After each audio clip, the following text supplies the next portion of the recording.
Hey, it's Lou, and here's the thing. Everyone's talking about getting rid of Facebook. The term delete Facebook has reached a 5-year high on Google, and a wide variety of people have deleted their Facebook pages, from Cher to Elon Musk's companies to Playboy. Now, this exodus and the conversation around it is connected to the Cambridge Analytica scandal, a company that improperly obtained the personal data of some 50 million Facebook users. But for the sake of this piece, I'm not interested in privacy or even the whole fake news Russian propaganda scandal. I'm interested in my mental health, and I wonder if Facebook is ruining our brains and crushing our souls. Compared to previous generations, American teenagers today get out of their house less, date less, get laid later in life, get their driver's licenses later, drink less frequently, and are less likely to have a job. No judgments. Live your life. And actually, some of these attributes have contributed to the fact that this generation of teenagers is the safest. Teenage pregnancies are also declining. I'm sure parents love that.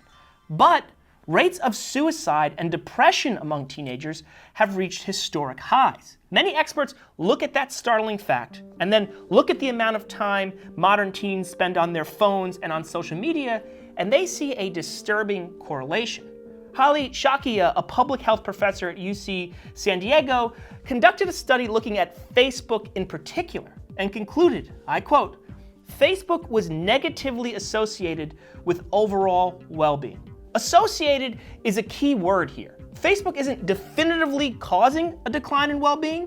There's sort of a chicken and the egg problem, but the two are clearly linked. Shakia hypothesized to me that part of the problem with Facebook is self-comparison. We look at our friends and their cool vacation photos and fancy meals and big nights out, and we get jealous. We feel inferior. And that inferiority hurts our self-esteem. But the thing is, Shakia pointed out to me, our Facebook selves aren't our real selves. They are curated, idealized versions. We post pictures of our beach excursion, but leave out the parts about sunburn and shitty parking and sand in our sandwiches. So when we compare ourselves to Facebook friends, we're often comparing ourselves to bullshit, unrealistic standards. Consider these tidbits from economist Seth Stevens-Davidowitz. The budget Las Vegas hotel Circus and the much nicer and more expensive Bellagio hotel hold about the same number of people. But the Bellagio gets 3 times as many check-ins on Facebook.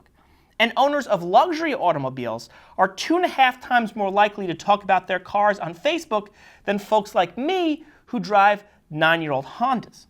Speaking of me, I just learned that the way I use Facebook is particularly bad for my mental health. I'm a passive user. I don't post a ton, but I'm lurking several times a day.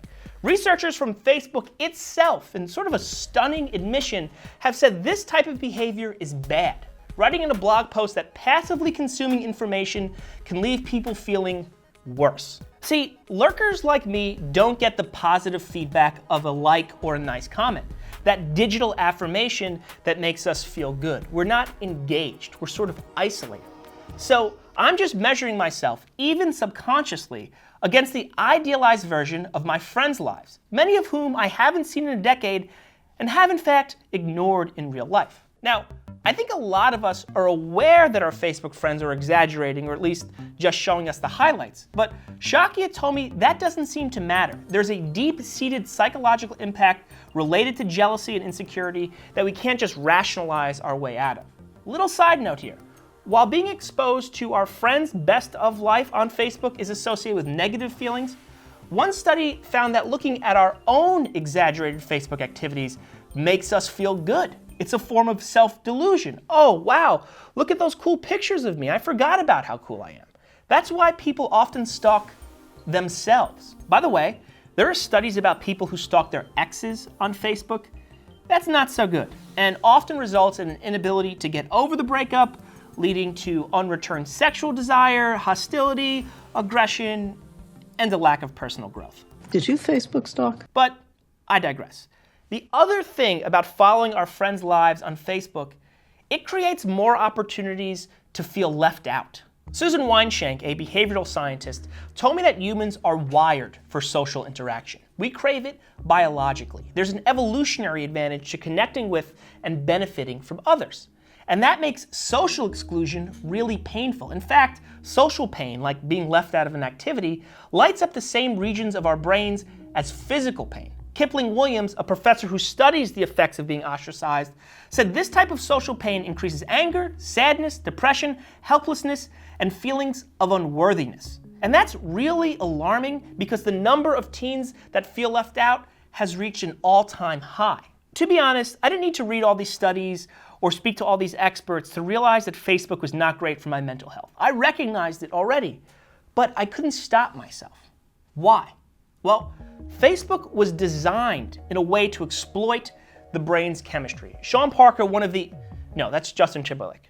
Right. Sean Parker, one of the early investors in Facebook, admitted that Facebook exploited a vulnerability in human psychology. It's exactly the kind of thing that a hacker like myself would come up with. This vulnerability is a lack of self-control, and that in turn gets us stuck in compulsion loops we can't break out of. Weinshank, the behavioral psychologist, told me that many people have an initial positive experience on Facebook. Oh, cool, people like my post. And that in turn leads them to develop a conditioned response to open Facebook. It's sort of muscle memory, driven by that primitive need for socialization hardwired into our brains. So we mindlessly navigate to Facebook, we open it up, and that's where a brain chemical called dopamine kicks in.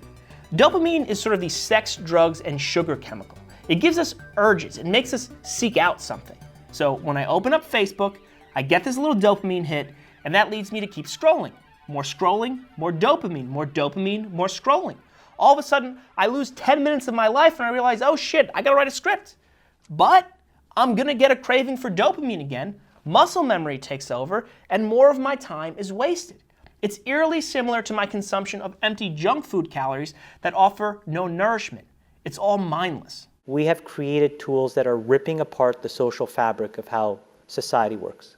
That is truly where we are. Don't get me wrong. There are definitely benefits to Facebook. Maintaining friendships is associated with positive mental health. And for people who are homebound, like the elderly, social media is an opportunity to feel like part of a community. But the question for me, something I chatted about with the experts I spoke to, is when I'm on Facebook, what am I not doing? Am I not working?